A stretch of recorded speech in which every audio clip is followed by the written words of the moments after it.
మనకు అయినన్న వాళ్ళతోనూ పోరాడాలి, కాదు అన్న వాళ్ళతో కూడా పోరాడాలి. పోరాటమే క్రైస్తవ జీవితం అంటే. పోరాటములతో కూడినటువంటిది ఇది.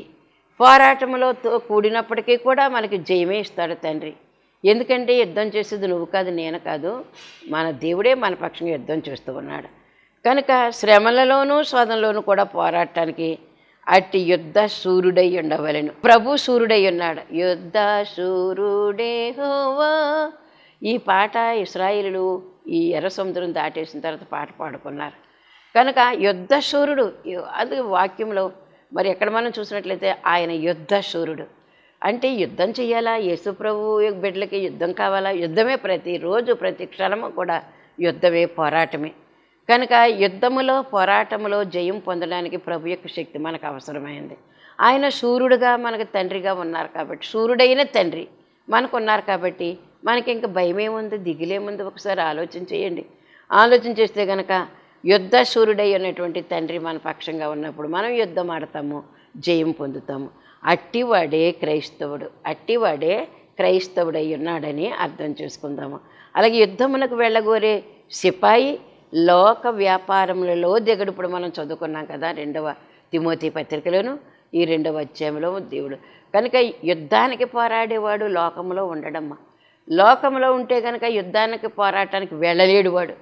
కనుక పోరాటానికి వెళ్ళాడు అంటే కనుక వాడు ఇంటి వైపు ధ్యాస ఉంటే అక్కడ యుద్ధం చేయలేడు. అన్నిటికన్నిటి కూడా తెగతెంపులు చేసుకుని చావు బ్రతుకులకి కూడా విరవకుండా దేశం కొరకు పోరాటానికి వెళుతూ ఉన్నారు. ఒక మిలిటరీ కానీ అంటే ఆర్మీ, నేవీ, ఎయిర్ ఫోర్స్, ఇవి మనకు దేశానికి రక్షక కవచాలుగా ఉన్నారు. వీరు కాపాడుతూ ఉన్నారు మన దేశాన్ని. కనుక అలా ప్రతి దేశాన్ని కూడా కాపాడేటువంటి ఈ మిలిటరీ సిబ్బందులు ఉంటారు. కనుక జట్టి అయినవాడు అంటే పోరాటం చేసేటటువంటి వాడు ఈ లోకపు వ్యాపారంలో వాడు మునిగిపోడంట. సిపాయి అన్నారు దాన్ని, అందుకే సిపాయిల యుద్ధము కూడా జరిగింది మన యొక్క దేశంలో. కనుక ఈ లోక వ్యాపారం చేసుకుంటూ అమ్ముతూ కొంటూ ఇంకా యుద్ధం ఎలా చేస్తాడో జయం ఎలా వస్తుంది? యుద్ధం చేసేవాడికి ఇవన్నీ కూడా ఎగ్నెస్ట్ అనమాట, చేయలేడు. ఇంకా అలాంటి పనులు ఇందులో దిగాడంటే యుద్ధంలోకి వెళ్ళాడు. ఇది అందుకే సైతానుతో లోకంతో పోరాటం చేస్తున్నటువంటి మనం ఈ లోకపు వ్యాపారాల్లో మనం చిక్కుబడకుండా ఉండాలంటే కనుక అందులో స్టెప్ వేయకూడదు. అందులో స్టెప్ వేసామంటే కంపల్సరీ కూడా ఏదో ఒక మరి మనకి ప్రాబ్లం వస్తూనే ఉంటుంది అని అర్థం చేసుకోవాల్సినటువంటి వారమైన. ఈ రీతిగానే క్రైస్తవుడైనటువంటి వాడు పరలోకపు భాగ్యం పోగొట్టే లోకములోనికి దిగడం, అది లౌక్యం అన్నమాట. లోకం అంటే లౌక్యం అంటే ఇంకా చిక్కులు పెట్టేటట్టు జ్ఞానం కావాలి. అందులో మనం దిగామంటే కనుక ఓ ఊబిలో దిగిపోయి ఊబి నుంచి బయటకు ఎక్కడానికి వీళ్ళైన పరిస్థితులు ఉన్నప్పుడు కూడా జ్ఞానం ఉపయోగించి ఎలాగోలాగ బయటకు రావడం అనమాట. కుయుక్తి అన్నారు. యుక్తి ఉండొచ్చు కానీ కుయుక్తి ఉండడానికి వీల్లేదు. అందుకే లోకపు పోరాటాల్లో ఉండేటటువంటి వాళ్ళము దేవుని యొక్క పోరాటంలో మనం ఉండలేము కనుక అందులో దిగడానికి వీలేదు. అడుసు తొక్కనేలా, కాలు కడుగనేలా. కనుక ఈ మాటలు మనం జ్ఞాపకం చేసుకుంటే ఏ వ్యాపకంలో కూడా మనము కాలు పెట్టము. ఎందుకంటే దేవుని బిడ్డలం కనుక దేవునితోటే ఉంటాము. ఆ ప్రార్థన ఎవరన్నా వస్తే కనుక సహకారం అడిగితే మనం ప్రార్థన సహకారం అందించవలసిందే. కనుక ఈ లోకపు యొక్క సమస్య ఈ రీతిగానే క్రైస్తవుడైనటువంటి వాడు పరలోక భాగ్యం పోగొట్టేటటువంటి ఈ లోక్యములోనికి దిగడు. పరలోకములో దొరికే జీవ కిరీటమును బట్టి అతడు పోరాడతాడు. మన పోరాటం అంతా ఏంటి? మనము ఒక జీవ కిరీటాన్ని సంపాదించుకోవాలి. కాబట్టి జీవ కిరీటాన్ని సంపాదించుకోవాలంటే ఎంత గొప్ప పోరాటం చేయాలి. మనము ఒక కిరీటం సంపాదించాలంటే ఒక యుద్ధ రంగంలోకి వెళ్ళి పరుగు పందెంలోకి వెళ్ళి మనం ఒక ప్రైజ్ తెచ్చుకోవాలంటే, ఒక బహుమానం తెచ్చుకోవాలంటే మనకి ఎంత మరి కృషి చేయవలసినటువంటి పని ఉన్నది. అందుకే మరి అలాంటి ప్రత్యేకమైనటువంటి ఆ దీవెనలు పొందాలంటే కనుక పరుగులాడేటటువంటి వారు, పరుగులెత్తి ప్రైజులు తెచ్చుకునేవాళ్ళు ఇంకా మరలా వాళ్ళ యొక్క ఆహార నియమాలు కూడా వేరుగా ఉంటాయి. మనకులా అన్నీ తినేరు, మనకులాగా అన్ని చోట్లకి కూడా వెళ్ళిపోరు. ఆ శక్తిని కూడగట్టుకుని ఒక నైపుణ్యం, స్కిల్నెస్ సంపాదించుకుని ఎలాగ పరిగెత్తాలి, ఎలాగ ఫస్ట్ ప్రైజ్ చేసుకోవాలి, ఎలాగ ఈ యొక్క ఆటలో, ఈ కబడ్డీలో లేకపోతే ఈ బ్యాడ్మింటన్లో ఇలాగే ఇలాంటి చేసేటువంటి లోకం యొక్క ఆట పాటల్లో కానీ దేన్నైనా సరే, విద్యలో కానీ ఏదైనప్పటికీ కూడా, ఏ కళలైనప్పటికీ కూడా అందులో ఒక నైపుణ్యం చూపించాలంటే కనుక ప్రత్యేకమైనటువంటి పరిస్థితులు ఉండాలి. అలా నేర్చుకోవాలంటే కనుక ఇంకా వాళ్ళతోటి కలిసి వీళ్ళతోటి కలిస్తే కనుక ఇందులోకి వస్తే కనుక ఇంక వీళ్ళకి ఏమైనటువంటి మెళుకులు తెలియవు. అందుకే మరి క్రైస్తవుడైనటువంటి వాడు ఈ లోకమును జయించి పరలోక జీవ కిరీటం మనం పొందాలంటే ఈ లౌక్యంలోనికి మనం దిగడానికి వీలు లేదని దేవుడు మనకు తెలియజేస్తూ ఉన్నారు. ఇది దేవునితో మనం యుద్ధం చేయడానికి, అంటే సాతానుతో యుద్ధం చేయడానికి, దేవునితో సహవాసం చేయడానికి మరి శూరత్వం కావాలి. కనుక యుద్ధ శూరుడైనటువంటి దేవుని యొక్క బిడ్డలముగా మనము సాగవలసినటువంటి వారమైనాం. ఈ పోరాటంలో దేవుడు మనకు జయాన్ని ఇస్తారు కనుక, అలాగే పరలోకములో దొరికే జీవ కిరీటమును బట్టి మనము పోరాడవలసినటువంటి వారం. ఈ పోరాటంలో విసుగుదల రావడానికి వీల్లేదు, హానికి జడవడానికి వీల్లేదు. ఒక శ్రమ వచ్చిందంటే దానికి జడవడానికి వీల్లేదు. అయ్యేలాగా వచ్చేసిందని ధైర్యంగా నిలబడేటటువంటి స్థితి మనకు అవసరమైనది. ఎందుకంటే అతడు ఆత్మీయ సంబంధమైన లోకంలో యుద్ధ శూరుడై ఉన్నాడు. ఆత్మీయంగా పోరాటం, ఆత్మీయ పోరాటం ఎప్పుడైతే మనకు వచ్చిందో దేవుడు మనకు సహకారిగా ఉంటాడు, మన పక్షంగా యుద్ధం ఆడుతూ ఉంటాడు. దావీదుకి ఇచ్చినటువంటి జయము, దేవుని యుద్ధాలు చేసినటువంటి వాడని పేరు దావీదుకి. కనుక భూమి మీద ఎన్నో యుద్ధాలు చేస్తాడు, ఎంతో రక్తం ఒలికించాడు. యుద్ధశూరుడైనటువంటి దేవుడే ఈ యొక్క యుద్ధశూరుడైనటువంటి దావీదుకు తోడయ్యండి ఎక్కడికి వెళ్ళినా జయమే, ఎక్కడికి వెళ్ళినా వృద్ధి, ఎక్కడికి వెళ్ళినా దేవుని యొక్క కాపుదలే ఉందని మనము అర్థం చేసుకోవాల్సినటువంటి వారమైన. కనుక ఇలాంటి పోరాటంలో విసుగుదల ఉండడానికి వీల్లేదు. విసుగొచ్చిందంటే కనుక శూన్యమైపోతుంది, మనకి సిద్ధి వెనకకే పోతుంది. సణుగుడు మనకుంటే కనుక, విసుగు మనకుంటే కనుక ఆ యొక్క వచ్చేటువంటి సిద్ధి, లేకపోతే సిద్ధి అంటే నెరవేర్పు, ఆ నెరవేర్పు దగ్గరకు వచ్చేసిన దాకా ఉండే మనం విసుగుదల పొందామంటే ఆ కిరీటము పోతుంది, మనకు ప్రయోజనం కూడా ఉండదని విసుగుదల లేనటువంటి ప్రార్థన. విసుగుదల చెందరాదు ప్రార్థన నెరవేర్పు తక్షణమే రాదు. ప్రార్థన చేసి ఇప్పుడిప్పుడే నాకు నెరవేర్పు కావాలంటే కుదురుతుందా? ప్రభు యొక్క సమయం కూడా కావాలి.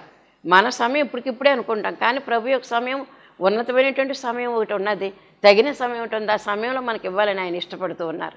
ఆయన ఇష్టాన్ని కాదని మనం ఇప్పుడే ఇచ్చే అంటే కనుక దానివల్ల ఉపకారం ఏమీ ఉండదు. లోతు ఎలా దీవెన పోగొట్టుకున్నాడు అలా పోగొట్టుకుంటాం అనమాట. ఇప్పుడే ఇచ్చే ప్రభు అని అనడానికి వీలేదు. అడగడం మనకు సహజం, ఎందుకంటే అడగమన్నాడు కాబట్టి అడిగాము. అడిగినటువంటి దాన్ని ఎప్పుడు ఇస్తాడో అడుగుతూనే ఉండాలి, అడుగుతూ స్తుతులు చేస్తూ ఉండాలి. ఇచ్చేసినందుకు నీకు వందనాలు తండ్రి అంటే ఆయనకి ఇష్టమైనటువంటి సమయంలో మనకి ఆ ప్రతిఫలాన్ని మనకి ఇస్తారు. అందుకే హాని వస్తుంది అలాంటి టైంలో, విసుగు వస్తుంది మనకి అలాంటి టైంలో. యుద్ధం చేసే పోరాటం చేసే సందర్భంలో మనకి ఇవన్నీ కూడా వస్తూనే ఉంటాయి. అయితే మనం ఏం చేయాలంటే ధైర్యము చెడిపోకుండా ఉండాలి. ధైర్యం చెడిపోకుండా ఉండి ప్రభు యొక్క ఆ కృప కొరకు, ఆయన ఇచ్చే దీవెన కొరకు మనం ఎదురు చూస్తూ ఉండాలి. అదే దేవునితో మరి సాతానుతో పోరాడటం, దేవునితో జయము పొందడం అనేటటువంటిది యుద్ధశూరుడు అన్నారు. ఈ లోకపు యుద్ధశూరుడు కాదు మనకు కావాల్సింది, పరలోకముడు యుద్ధశూరుడు మన కోసం ఉన్నాడు, సిద్ధంగా ఉన్నాడు, మనకు జయమివ్వడానికి సిద్ధంగా చూస్తూ ఉన్నాడు. కాబట్టి యుద్ధశూరుని వైపు మనం చూస్తాము. ఇది ఒక బంధమై ఉన్నది. యుద్ధ శూరత్వము, పోరాటంలో ఆయన శూరత్వాన్ని ఇచ్చి మనకు జయాన్ని ఇచ్చేటటువంటి గొప్ప సంబంధమై ఉన్నది. ఎందుకంటే ప్రభుత్వం మనం ఎప్పుడైతే పెట్టుకున్నామో సహవాసం, నీ సహవాసం కొరకే ఆయన చూస్తూ ఉంటారని గమనించవలసినటువంటి వారమై ఉన్నామని దేవుడు మనకు తెలియజేస్తూ ఉన్నారు. ఇంకొక ఐదవదిగా మనం చూసినట్లయితే కనుక మార్గదర్శి అయి ఉన్నాడు మనకి. మార్గదర్శి ఎప్పుడు కావాలి? మార్గదర్శి అంటే ఏంటి? మనం తెలియనటువంటి ప్రదేశానికి వెళ్ళినప్పుడు ఒక మార్గం చూపించేటువంటి ఒక మార్గదర్శి ఉండాలి మనకి. అంటే దర్శి అంటే చూపించేటువంటి వాడు కనుక దర్శి అంటే ప్రవక్త అని కూడా ఉంది. దర్శి అంటారు, దీర్ఘదర్శి అంటారు. ఆనాడు ప్రవక్తలను ప్రవచించే వారిని కూడా దీర్ఘదర్శులు అనేవారు. కనుక దీర్ఘదర్శులు మనకు ఉన్నారు మనకు బైబిల్లో.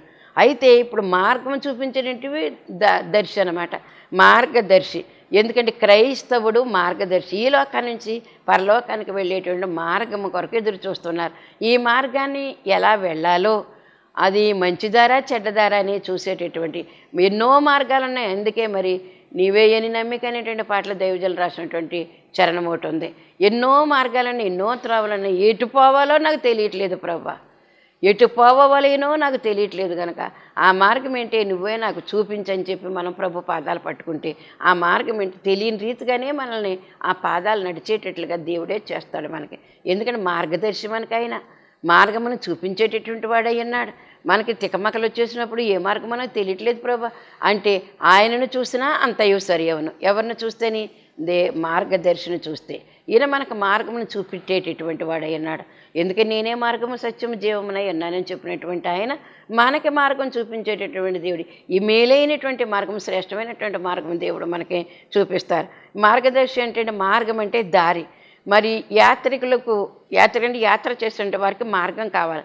ముందు 1-2 సార్లు వెళితే కనుక ఎవరు చూపించక్కర్లేదు. కానీ కొత్తగా వెళ్ళేటువంటి వారికి ఆ మార్గాన్ని చూపించాలి. ఎవరైనా తెలిసిన వారు చూపించాలి. అని ముందుసారి వెళ్ళినటువంటి వాళ్ళే ఆ మార్గాన్ని చూపించగలుగుతారు. వాళ్ళని గైడ్ అంటారనమాట. ఆ గైడ్ మనకి ఏం చేస్తాడంటే ఆ మార్గాలన్నీ కూడా చూపిస్తూ ఉంటాడు మనకి. మరి సిటీ చూడాలన్నప్పుడు కూడా, ప్రాంతాలన్నీ కూడా చూడాలన్నప్పటికీ అక్కడ కొంతమంది ఏర్పాటై ఉంటారు అక్కడ చూపించడానికి. లేకపోతే ఒక వాహనము వెహికల్ మనకి ఏర్పాటు చేసి దాన్ని తీసుకెళ్ళి ఇదిగో పలానా అని మనకి చూపిస్తూ ఉంటారనమాట. ఆ ప్రదేశాలన్నీ కూడా, హిస్టారికల్ ప్రదేశాలన్నీ కూడా మనకు చూపిస్తూ ఉంటారు. అందుకని చెప్పి క్రైస్తవుడమైనటువంటి మనకు ప్రభువే మనకి యాత్రికుడై ఉన్నాడు. ఆయన యాత్ర మన యాత్రకు సమానంగా ఉంది. మన యాత్రలో ఆయన యాత్ర చేస్తూ ఉంటారు. మరి యేసుక్రీస్తు ప్రభువారు ఎమ్మాయి గ్రామానికి వెళ్ళేటటువంటి 2 శిష్యులైనటువంటి వారు అనుకుంటున్నారు లేచాడట, చేశాడట, చూశారట అనేటువంటి మాటలు. ప్రభువారు లేచినటువంటి సందర్భాన్ని గురించి అట అని చెప్పుకుంటూ ఉన్నారు.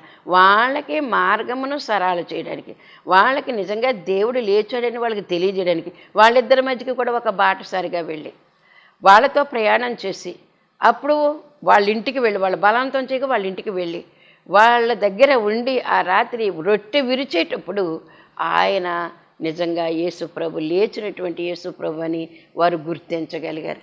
కనుక మార్గదర్శి అంటే మనకు తెలియనటువంటి మార్గాలు తెలియజేసేటువంటి వాడు, అడిగితే కనుక సహాయం చేసేవాడు, మనకు కూడా వచ్చేటటువంటి వాడు.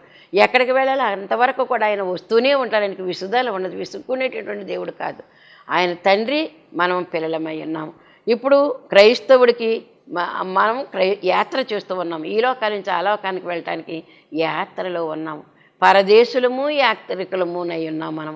కనుక మన పరదేశం ఇది, దేవుడి దగ్గర నుంచి వచ్చాం, దేవుడి దగ్గరికి వెళ్ళిపోవాలి. ఇప్పుడు మనం వెళ్ళే దారి వరకు కూడా మనం ఏం చేయాలంటే ఈ లోకంలో మంచి క్రియలు చేస్తూ ప్రభుతో హత్తుకొని సహవాసం చేస్తూ మనం ఆయన దగ్గరికి వెళ్ళవలసిన దారి వెతుక్కోవలసినటువంటి వారమైన.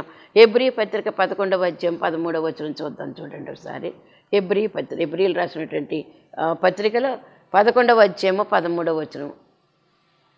ఈ హెబ్రీ పత్రిక ఈ 11వ అధ్యాయము విశ్వాస వీరుల యొక్క అధ్యాయం అంటారు. ఏ అధ్యాయం ఇది? విశ్వాస వీరుల యొక్క అధ్యాయం అంటారు. ఇందులో మనం చూస్తే 13వ వచనం చూద్దాము. ఏమని రాయ, వీరందరూ, ఎవరందరూ పైన రాయబడినటువంటి వారందరూ కూడా, ఎవరమ్మ వీరందరూ కూడాను, హేబెలు మొదలుకొని హానోకు మొదలుకొని మరి విశ్వాసమును బట్టి వీరందరూ కూడా దేవుని దగ్గర కొనుక్కోబడినట్లుగా మనం చూస్తూ ఉన్నాము.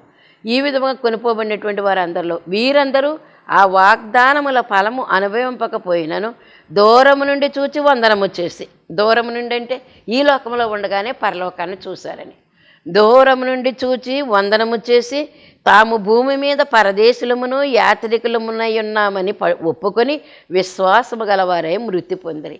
వారు చనిపోయినప్పుడు కూడా వారి యొక్క మార్గం ఎక్కడుంది? దేవుని దగ్గరే ఉంది. అందుకే వీరు ఏమై ఉన్నారంటే క్రైస్తవుడు అనేటటువంటి వాడు యాత్రికుడై ఉన్నాడు. ప్రభు కూడా యాత్రికుడే. ఆయన కూడా యాత్రలు చేస్తూనే ఉన్నారు. కాలినడకనే నడిచారు ఈ లోకంలో ఉన్నప్పుడు కూడా. యెరూషలేము చుట్టుపక్కలంతా కూడా యోదయ, సమరయ, గలిలయ ఆయన పాదయాత్ర చేశారు, కాలితో నడిచారు, యాత్ర చేశారు. అలాగే మనం కూడా యాత్ర చేయవలసిన వారమే. ఎందుకంటే ఇక్కడి నుంచి ఇంకో చోటుకి వెళ్తాం దేవుని సువార్త చెప్పడానికి. ఇంకో చోటికి దేవుడు ఎక్కడికి వెళ్ళమంటే అక్కడికి వెళ్ళవలసిందే. కనుక వెళ్ళేటటువంటి ఆ ప్రయాణము ఎక్కడికో కూడా మనకు తెలియదు. ప్రభు ఆత్మ ఎక్కడ కొనిపోతే అక్కడికి మనము వెళ్ళవలసినటువంటి వారమై ఉన్నాం. ఆ మార్గదర్శి మనకు తోడై ఉన్నారు. ప్రదేశం తెలియకపోయినప్పటికీ కూడా బస ఏర్పాట్లు ఆయనే చేస్తారు. మనం ఎక్కడికి వెళ్ళాలో అక్కడ తీసుకువెళ్తారు. అక్కడ బస, ఆ భోజనము ఏర్పాట్లు కూడా ఆయనే చేస్తారు మనకి. ఎందుకంటే ఆయన మనకు మార్గదర్శి అయి ఉన్నారు కనుక. ఆయన భూలోక సంచారం చేశారు, పరలోక సంచారం చేశారు. అన్ని లోకాలకు కూడా ఆయనే దేవుడు కాబట్టి ఆయన చేసినటువంటి ప్రతి పని కూడా. అందుకే వీరందరూ మరి వాగ్దాన ఫలములు అనుభవింపకపోయిన, వాగ్దానం చేసినటువంటి భూమిలోకి వెళ్ళకపోయినప్పటికీ కూడా ఇక్కడ ఉండే వందనం చేశారట. చూసాం ప్రభా, దర్శనములో చూసాము, కళలో చూసాము. ఇదిగో మేము. అందుకే యోసేపు గారికి కళల ద్వారా అతని యొక్క జీవితం ఏంటో తెలియచేశాడు దేవుడు. యోసేపు చిన్నవాడైనప్పటికీ కూడా ఏం చేశాడంటే దేవునితో సహవాసం చేశాడు. ఎవరు సహవాసం చేశాడు కనుక? తండ్రితో సహవాసం చేశాడు కాబట్టి, ఆ తండ్రికి దేవునితో సహవాసం ఉంది కాబట్టి, ఆ సహవాసము మరి ఎక్కువైపోయింది కాబట్టి, ఈ బిడ్డను దేవుడు కోరుకున్నాడు కాబట్టి ఇతడికి కలల రూపంలో తన యొక్క భవిష్యత్తు ఏంటో తెలియచేశాడు. ఏంటా కలలో? పనలు కడుతున్నారంట, 11 పనలు అలాగుంటే 12 పనులు ఉన్నాయి. 11వ పన లేచి నిలబడితే వీళ్ళందరూ కూడా వారు సాష్టాంగ నమస్కారం చేశారట. అతని యొక్క భవిష్యత్తు మనకు తెలుసు కదమ్మా. ఏంటంటే ఆ భవిష్యత్తు ఏంటి?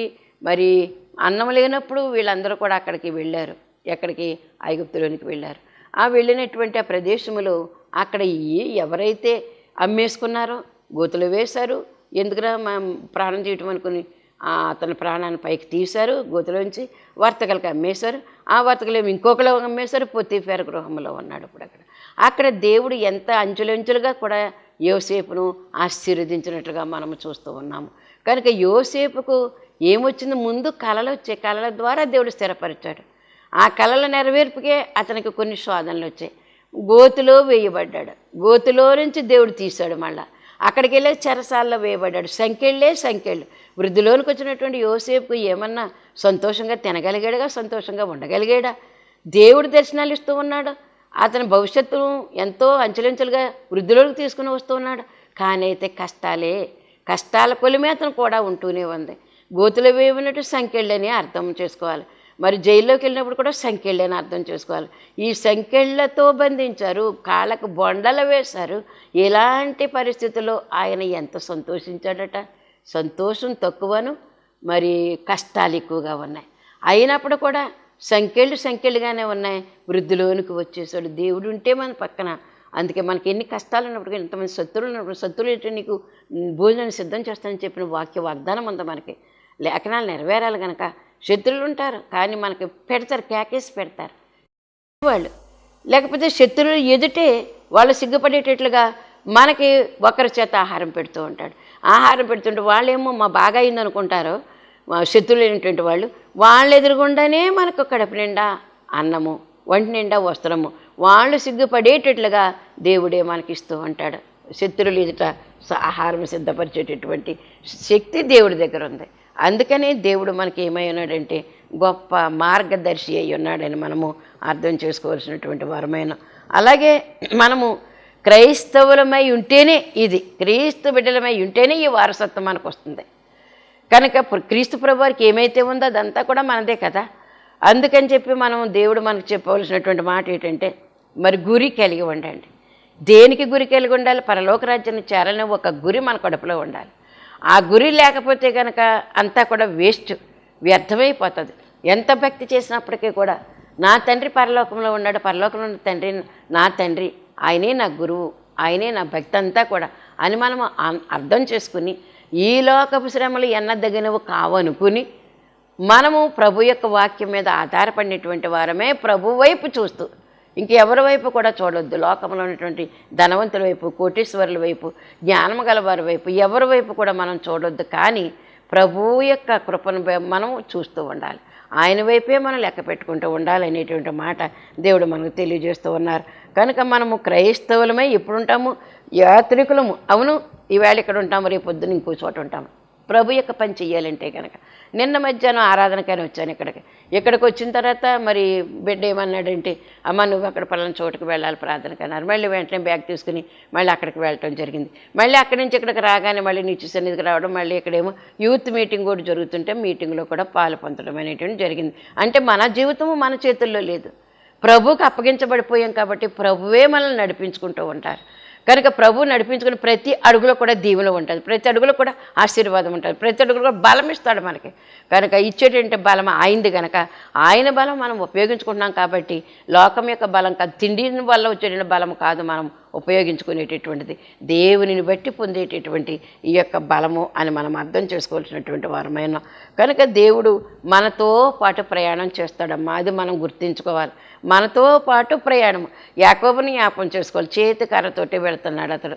మరి వెళుతున్న ప్రదేశంలో కాలినడకన వెళ్ళేటువంటి వాడికి సాయంకాలం అయిపోయింది, చీకటి పడిపోయింది, ఇంకా వెళ్ళవలసినటువంటి ఊరు ఇంకా 2-3 రోజులు ఉంది. ఇతడికి ఇప్పుడు ఏం కావాలి? రక్షణ కావాలి. ఎవరిస్తారు రక్షణ? అక్కడ అరణ్యంలో మనుషులు ఉన్నారా? తనను కావాలనుకునే వాళ్ళు ఉన్నారా? బాబు ఇలా రానేవాళ్ళు ఉన్నారు? ఎవరో లేరు. ఆ క్రూర మృగముల మధ్య, విష పురుగుల మధ్య అక్కడ ఒక రాయి దొరికితే తలగడగా చేసుకునే రాయిని ఆయన పడుకున్నాడట. ఎలా పడుకోగలిగాడు? అక్కడ ప్రేమించిన తల్లి దూరంగా ఉందా? మరి ఆజ్ఞాపించిన తండ్రి లేడు దగ్గర, మరి ద్వేషిస్తున్నటువంటి అన్నగారు కూడా అక్కడ లేడు. కనుక శత్రువైనా మనిషిగా తోడుగా ఉంటాడు అనుకుంటే ఎవరూ లేరు. కనుక అలాంటి పరిస్థితుల్లో కూడా దేవుడు నేనున్నానని తెలియజేయడానికి అతను నిద్ర పట్టించి మెళుకు వచ్చిన వెంటనే ఒక దృశ్యం చూస్తూ ఉన్నాడు. ఏంటా దృశ్యం అంటే, పరలోకానికి భూలోకానికి ఒక నిచ్చెన వేయబడి ఉంది. ఆ నిచ్చెన మీద నుంచి ఒక దండు కిందకు వస్తూ ఉన్నది. మరలా ఈయనకి మెళుకు వచ్చిన తర్వాత ఒక దండు పైకి వెళ్ళిపోతుంది. దేవదూతల సైన్యము, మహానయము అన్నారు. అంటే 2 సేనలు అని అర్థం. 2 సేనలు ఎందుకు? పగటిలో ఒక సేన, సేన అంటే సైన్యము, దండు, వీరికి కాపలా కాసేటటువంటి దండు. ఒకే ఒక్కడికి అంత దండు ఎందుకు?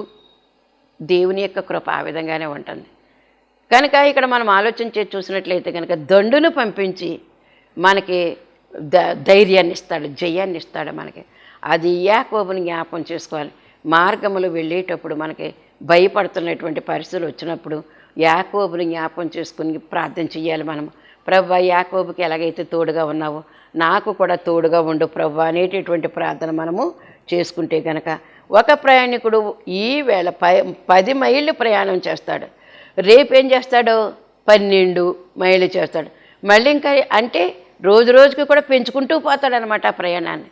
ఏదైనా సరే అంతే, ముందే అంతా మనం మింగేయాలనుకుంటే కనుక మింగేయలేము, చేసేయాలనుకుంటే కానీ చేసేయలేము. కొంచెం కొంచెం ఎక్కువ చేసుకుంటూ మనం చేసే ఈ ప్రయాణంలో దేవుడు మనకు తోడై ఉంటాడని మనం అర్థం చేసుకోవాల్సినటువంటి వారమైన. ఈ విధముగానే మరి పురుషోత్తం చౌదరి గారు ఎక్కడ పంజాబ్ రాష్ట్రం నుంచి మరి కన్యాకుమారి ఆ గ్రామాలన్నీ కూడా, ఆ పట్టణాలన్నీ కూడా భారతదేశం అంతా కూడా ప్రభు యొక్క సేవ చేస్తూ వెళ్ళిపోయారట ఆయన ఖాళీ నడకన. అలా సాధు సుందర్ సింగ్ గారు కూడా, అలాగే కైలాస్ మహారాజు గారు కూడా, వారందరూ కూడా ఏంటి వారికి కావాల్సినటువంటిది పరలోక రాజ్యం కావాలి. అంత మాత్రమే కాదు, నేను పొందేటువంటి పరలోక రాజ్యం ప్రతి వారికి కూడా కావాలి, నేను ప్రకటన చెయ్యాలి వీళ్ళందరికీ కూడా అని చెప్పి తపన కలిగినటువంటి వారని మనము గుర్తుంచుకోవలసినటువంటి వారమై ఉన్నాం. కనుక దేవుడు మనకి ఏం చేస్తూ ఉన్నారంటే, నేను మీతోటే ఉన్నా, నేను తోడై ఉన్నా. అందుకే మోషే గారు అన్నారు, ప్రభా నువ్వు రాకపోతే, నీ సన్నిధి నాతో రాకపోతే కానీ నేను వెళ్ళనంటే అన్నాడు, నా సన్నిధి నీతో వస్తుందని. యాత్ర చేసడానికి బయలుదేరిన వాడికి ఒక ఇల్లు ఉంటుంది, ఇంటి దగ్గర నుంచి యాత్రకు వెళ్తాడు, మళ్ళీ యాత్ర ముగించుకుని మళ్ళీ వాడి ఇంటికి వెళ్ళిపోతూ ఉంటాడు. కనుక ఎక్కడ పడితే అక్కడ ఇది నా ఇల్లు అనరు కదా. యాత్ర చేసి వచ్చాము, ఇప్పుడు ఇక్కడికి మనం యాత్రికులమయ్యి పరలోకం నుంచి ఇక్కడికి వచ్చాం. ఈ యాత్ర ఈ లోకంలో ఉండగా ఆ ఊరు వెళ్తాం, ఈ ఊరు వెళ్తాం, ఆ దేశం వెళ్తాం, ఈ దేశం వెళ్తాం, కానీ ఏది మంద కాదు. కానీ మనకు పరలోక పట్టణమే యాత్ర, అదే మన ఇల్లు, అదే మన సొంతం. కనుక ఏది స్థిరము కాదు అనేటువంటి గురి కలిగినటువంటి వారమై ఉండాలి. ఈ లోకమే శాశ్వతమైనట్టు లోకాస్తుల్లో మునిగిపోయేటటువంటి క్రైస్తవులు కూడా ఉన్నారు. కనుక అట్టివారు క్రైస్తవులు అనబడతారా? ఈ లోకమే నాకు అని భూములు సంపాదించుకుని మేడలు కట్టుకుని మరి చేస్తున్నారు, ఎన్నైనా చేస్తున్నారు, కానీ ఉండాలి కదా. ఈ లోకంలో ఉండడానికి ఎంతైనా ఉండాలి, కానీ అదే ప్రామాణికం కాదు మనకి. అది మనం ఆలోచన చేయవలసినటువంటి వారమైన. ఇప్పుడు మనం చూసినట్లయితే పరలోక సంబంధమైనటువంటి దేశాన్ని మనం కోరుకోవలసినటువంటి వారమైన. పరలోకమే నా దేశము, పరలోకమే నా గురి, పరలోకమే నా బరి అనేటటువంటి ఉద్దేశం కలిగించుకోవాలని దేవుడు ఈ రోజున మనకు తెలియజేస్తూ ఉన్నారు. కనుక ఇట్టి కార్యక్రమం దేవుడు మనకి ఇచ్చి నడిపించాలని అనుకున్నాను. ఇంకొకటి చెప్పుంది ఏంటంటే, ఆ రోజు ఏంటంటే సూర్యుడు అనేటటువంటి మాట. మరి దేవుడు మనకి ఏమైనాడు? సూర్యుడు అయి ఉన్నాడు. సూర్యులో నుంచి ఏమొస్తుంది? వెలుగు వస్తుంది. వెలుగు ఏమవుతుంది? అక్కడే ఉండదు, వ్యాపిస్తుంది అన్నమాట. ఇది మనం గమనించవలసినటువంటి సత్యము. సూర్యుడు, నీతి సూర్యుడు యేసుక్రీస్తు ప్రభువారు. ఆ నీతి సూర్యులో నుంచి నీతి వెలుగు మన దగ్గరకు వస్తూ ఉంది. నీతి వెలుగు మనం ఎప్పుడైతే పొందుకున్నామో ఈ వెలుగుని ఇతరులకు ప్రసరింప చేయవలసినటువంటి వారమైన, వ్యాపింప చేయవలసినటువంటి వారమైన. సూర్యులో నుంచి వచ్చేటువంటి వెలుగుని చంద్రుడి మీదకి వస్తుంది. లేకపోతే స్వయం ప్రకాశకుడు కాదు ఎవరు? చంద్రుడు. సూర్యుని వెలుగే ఆ చంద్రుడి మీదకి వచ్చి వెలుగు, అది చల్లగా ఉంటుంది. సూర్యుడు స్వయం ప్రకాశుడు, తనంతట తాను ప్రకాశిస్తూ ఉంటాడు. నీతి సూర్యుడైనటువంటి మన తండ్రి కూడా ఆయనంతట ఆయన ప్రకాశించేవాడు. ఆయన్ని బట్టే మనకు వెలుగు కలుగుతుంది.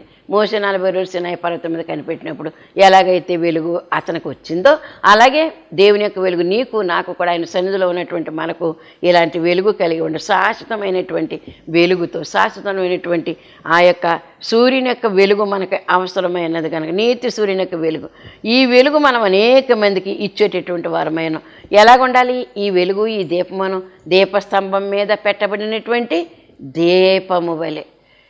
దీపస్తంభం మీద పెట్టినటువంటి దీపం అక్కడ చుట్టూ ఉన్నటువంటి వారందరికీ కూడా వెలుగునిచ్చేటువంటి కరెంటు స్తంభాలు ఉంటున్నాయి.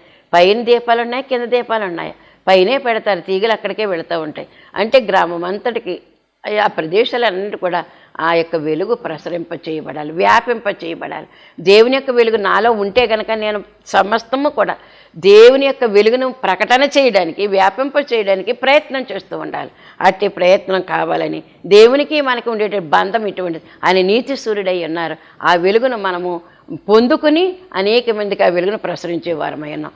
ఇంకోటి ఏంటంటే సముద్రము, ఉప్పు సముద్రము ఎలాగుంది? అసలు సముద్రంలో నీరు ఉప్పుగా ఉంటుంది. మడులు కట్టి ఉప్పుని తయారు చేస్తారు. ఆ ఉప్పు మళ్ళీ నీటిలో కరిగిపోతూ ఉంటుంది, మళ్ళీ నీరైపోతుంది, అది అందులో కరిగిపోతుంది. అలాగే సముద్రము లాంటి దేవునిలోనికి ఆ ఉప్పు లాంటి ఆయన కూడా ఉప్పు అయి ఉన్నారు, నేను కూడా ఉప్పు అయి ఉన్నాను. నేను వెలుగైనని మీరు వెలుగై ఉండండి, కనుక ఉప్పు అయి ఉండండి సంఘానికి అని చెప్పినటువంటి మాట మనం అర్థం చేసుకోవాలి. మత్తయి సువార్త 5:13. ఇప్పుడు వాక్యం చదవడానికి టైం కాదు, కానీ సారమును బట్టి ఉప్పు తెలుస్తుంది మనకి. తింటుంటే ఉప్పు ఎక్కువైపోయిందంట, తింటుంటే ఉప్పు తక్కువైందంట. కనుక క్రైస్తవుడు ఎలా ఉండాలంటే ఉప్పు కలిగినటువంటి వాడే. సారం అంటే ఉప్పు అంటే ఎక్కువ తక్కువలు వచ్చేది, సారము ఉప్పు వల్లనే సారం కలుగుతుంది ఏ పదార్థానికి అయినప్పుడు కూడా.